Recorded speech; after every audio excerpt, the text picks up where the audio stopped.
ఆ లీడర్ రూటే సపరేటు. వ్యవహార శైలిలోనే కాదు, ఏదో ఒక ప్రకటనతో నిత్యం వార్తల్లోనే ఉంటారు. నర్మగర్భమైన వ్యాఖ్యలతో ప్రత్యర్థులతో పాటు సొంత పార్టీ నాయకులను హడలెత్తిస్తారు. కొంతకాలంగా పార్టీ వ్యవహారాల బిజీలో సైలెంట్గా ఉన్న నేత వచ్చే ఎన్నికల్లో పోటీపై తన మనసులోని మాటగా ఈ ఏడాది నవంబర్లో బయటపెడతానని చెప్పడం ఇప్పుడు చర్చనీయాంశంగా మారింది. తాను పోటీ చేయబోను, భార్య బరిలో దిగుతారని ముందుగా ప్రకటించిన ఆ లీడర్ ఇప్పుడు మనసు మార్చుకున్నారా? ఇంతకీ ఎవరా నేత, ఏ party? Turupu Jayaprakash Reddy alias Jaggareddy, TPCC working president. కాంగ్రెస్లో ఫైర్ బ్రాండ్గా పేరుంది. రాజకీయాల్లో ఈ నేత స్టైలే వేరు.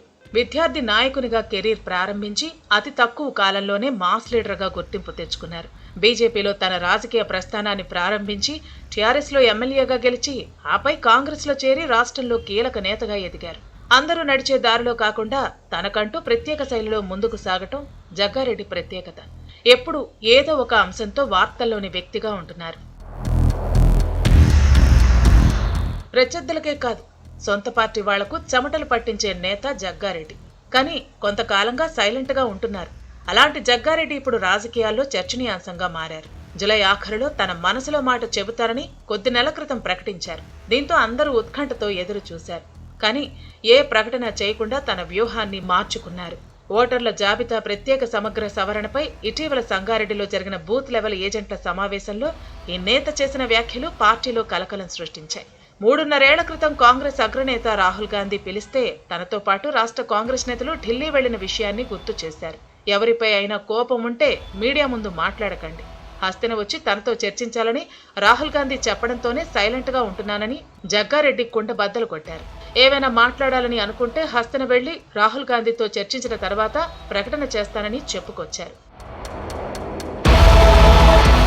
మరోవైపు ఎస్ఐఆర్పై జరిగిన BLA భేటీలో రాజకీయాల్లో మనసులో ఉన్న కోరికను ఈ ఏడాది నవంబర్లో బయట పెడతానని చెప్పుకొచ్చారు జగ్గారెడ్డి. ఈ 3 నెలల్లో రాజకీయంగా క్లారిటీ వస్తుందంటూ సబ్జెక్ట్ను సస్పెన్స్లోకి నెట్టారు. తనకు ఫ్యామిలీ కంటే ప్రజలు, పాలిటిక్సే ముఖ్యమని నిత్యం వీటినే ఆలోచిస్తాననే మాట వినిపించారు. నవంబర్లో ఏం చెప్తారోనని జగ్గారెడ్డి అనుచరులు చర్చించుకుంటున్నారు. అసలు ఈ నేత వ్యూహం ఏంటో తెలియక కాంగ్రెస్ కేడర్ తలలు పట్టుకుంటోంది. వచ్చే ఎన్నికల్లో సంగారెడ్డి నుంచి తన భార్య నిర్మలా జగ్గారెడ్డి పోటీ చేస్తారని చెప్పిన విషయాన్ని గుర్తు పెట్టుకోవాలి. ఇదే సమయంలో తాను పోటీ చేయబోనని పలుమార్లు ప్రకటించిన అంశాన్ని ప్రస్తావించుకోవాలి. ఇక వచ్చే ఎన్నికల్లో తన మనసులోని మాటను బయట పెడతానన్న ఈ నేతపై రకరకాల చర్చలు సాగుతున్నాయి. జగ్గారెడ్డి మాటల మర్మం పరిశీలిస్తే సైలెంట్గా ఉన్నా అది తుఫాను ముందు వచ్చే ప్రశాంతత మాత్రమే అనే విశ్లేషణలు ఉన్నాయి. నవంబర్లో ఏ ప్రకటన చేస్తారో చూడాలి మరి.